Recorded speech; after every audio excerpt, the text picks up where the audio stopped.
நெல்லைக்கு வருகை தந்த உள்துறை அமைச்சர் அமித்ஷா பாத்தீங்கன்னா கூட்டணி கட்சி தலைவரான எடப்பாடி பழனிசாமி பெயரைய எந்த இடத்திலுமே குறிப்பிடாம பேசியிருந்தாரு.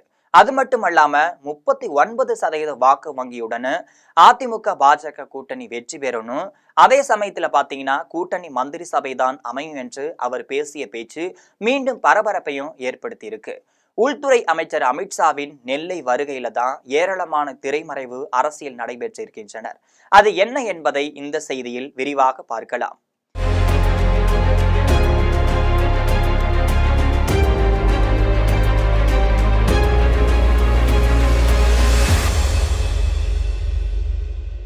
நெல்லையில் பாரதிய ஜனதா கட்சியின் முதல் கட்ட பூத் கமிட்டி கூட்டமானது நடைபெற்று முடிந்திருக்கு. இதுல நெல்லை, தூத்துக்குடி, தென்காசி, கன்னியாகுமரி, விருதுநகர் ஆகிய 5 மக்களவை தொகுதியைச் சேர்ந்த பூத் கமிட்டி நிர்வாகிகளும் கலந்துட்டு இருக்காங்க. இந்த நிகழ்ச்சியில கலந்து கொள்வதற்காக உள்துறை அமைச்சர் அமித்ஷா கொச்சியிலிருந்து தனி விமானம் மூலமாக தூத்துக்குடி வந்திருந்தாரு. பின்னர் அங்கிருந்து ராணுவ ஹெலிகாப்டர் மூலமாக பாளையங்கோட்டையும் வந்திருந்தாரு. இதன் பின்னர் கார் மூலமாக நச்சநல்லூர்ல நடைபெற்ற பூத் கமிட்டி நிர்வாகிகள் மாநாட்டிற்கும் போயிருந்தாரு. பூத் மாநாட்டுல முதல் நிகழ்ச்சியாக மறைந்த நாகாலாந்து ஆளுநர் இல கணேசன் உருவப்படத்திற்கும் மலர் தூவியும் மரியாதையும் செலுத்தியிருந்தாரு. இதனை அடுத்துதான் திமுகவில் செய்தி தொடர்பாளர்களாக ஒருவராக இருந்த KS ராதாகிருஷ்ணன் அமித்ஷா முன்னிலையில தான் பாஜகவில் இணைஞ்சிருக்காரு. KS ராதாகிருஷ்ணன் முன்னாள் முதலமைச்சர் கருணாநிதி மற்றும் வைகோவுடன் நெருங்கிய தொடர்பு வைத்தவராகவும் இருந்து வந்துள்ளார். இந்த கூட்டத்துல கலந்து கொண்ட உள்துறை அமைச்சர் அமித்ஷா பேசும்போது பாத்தீங்கன்னா தமிழ்ல என்னால பேச முடியல, அதற்காக நான் மன்னிப்பு கேட்டுக்கொள்கிறேன் என்றும் உருக்கமாக சொல்லியிருந்தாரு. அடுத்த பாராளுமன்ற கூட்டத்தின் போது தமிழ்நாட்டை சேர்ந்த CP ராதாகிருஷ்ணன் தான் குடியரசு துணைத் தலைவராக இருப்பாரு. வருகின்ற 2026 பாத்தீங்கன்னா தமிழ்நாட்டில தேசிய ஜனநாயக கூட்டணி ஆட்சி தான் அமையும். கடந்த 2021 சட்டசபை தேர்தலில் பாரதிய ஜனதா கட்சி 18% வாக்குகளும் பெற்றிருந்துச்சு. அதே போல அதிமுக 21% வாக்குகளும் பெற்றிருந்துச்சு. இப்பொழுது இருவருமே கூட்டணி வைத்திருப்பதால தான் வருகின்ற 2026 சட்டமன்ற தேர்தலில் குறைந்தபட்சம் அதிமுக பாஜக கூட்டணி 39% வாக்குகளும் பெற்று ஆட்சி அமைக்கும்னு சொல்லப்படுது.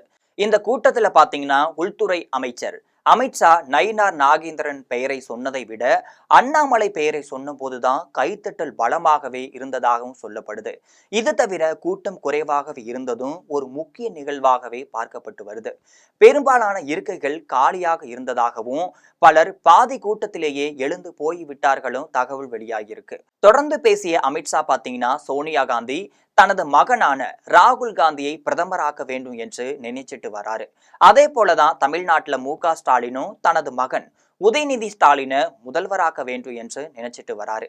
இவர்கள் 2 பேருமே நினைப்பது நடக்காது என்று சொல்லியிருக்காரு. உள்துறை அமைச்சர் அமித்ஷா ஏற்கனவே தமிழக வந்த போதுதான் கூட்டணி ஆட்சி என்று குறிப்பிட்டாரை தவிர எடப்பாடி பழனிசாமி தான் முதல்வர் என அவரது பெயரையே சொல்லவில்லை. அதே போல்தான் இப்பொழுது நடைபெற்ற கூட்டத்திலும் கூட்டணி அமைச்சரவை என்று பேசினாரே தவிர முதலமைச்சர் எடப்பாடி பழனிசாமி தான் என அவர் பேசவே கிடையாது. எடப்பாடி பழனிசாமி பெயரை சொல்வதை தவிர்த்திருக்காரு. இது மட்டுமல்லாமல் ஏற்கனவே அண்ணாமலை நயினார் நாகேந்திரன் இடையே திரைமறைவு மோதல்கள் நடைபெற்று வந்தது. இது குறித்தும் தனிப்பட்ட முறையில இருவரையும் அழைத்து சமரசம் செய்து வச்சிருக்காரு.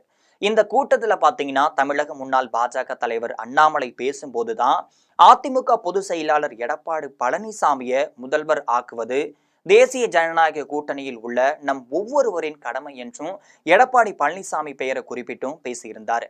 அவரை தொடர்ந்து பேசிய நயினார் நாகேந்திரன் பாத்தீங்கன்னா 7 பூத் கமிட்டி மாநாடு நடத்திவிட்டு சென்னையில நடக்கும் கடைசி மாநாட்டை 8 லட்சம் பேர் கூடும் அளவிற்கு பிரம்மாண்டமாக நடத்த வேண்டும்னு, அதுல உள்துறை அமைச்சர் அமித்ஷா மற்றும் பிரதமர் மோடி கலந்து கொள்ள வேண்டும்னு வேண்டுகோளும் விடுத்திருந்தாரு. இந்த கூட்டத்துல பாத்தீங்கன்னா விளவங்கோடு தொகுதி முன்னாள் காங்கிரஸ் MLA-வான விஜயதாரணையும் கலந்து கொண்டிருக்காரு. ஆனால் விஜயதாரணையை உள்துறை அமைச்சர் அமித்ஷா கண்டு கொள்ளவில்லைன்னு சொல்லப்படுது. அதுக்கப்புறம் பாத்தீங்கன்னா இது தொடர்பாக கிசுகிசு ஏற்பட்டதாகவும் சொல்லப்படுது. இறுதியாக பாத்தீங்கன்னா நயினார் நாகேந்திரன் வீட்டுல சிறப்பான ஒரு விருந்தானது நடைபெற்றிருக்கு. அப்பொழுது நயினார் நாகேந்திரன், அண்ணாமலை, தமிழிசை சவுந்தரராஜன், வானதி சீனிவாசன் ஆகியோர் மத்தியில தான் எல்லோருமே ஒற்றுமையாக செயல்பட வேண்டும்னு, அப்படி என்றால் தான் தேர்தலில் வெற்றி பெற முடியும்னு அமித்ஷாவும் சொல்லியிருக்காரு.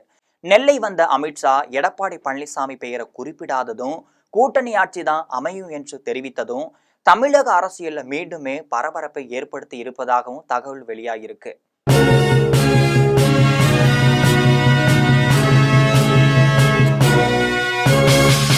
உடனுக்குடன் அப்டேட் தெரிந்து கொள்ள ஜெம் டிவி தமிழ் ஆப்பை இன்ஸ்டால் செய்யவும்.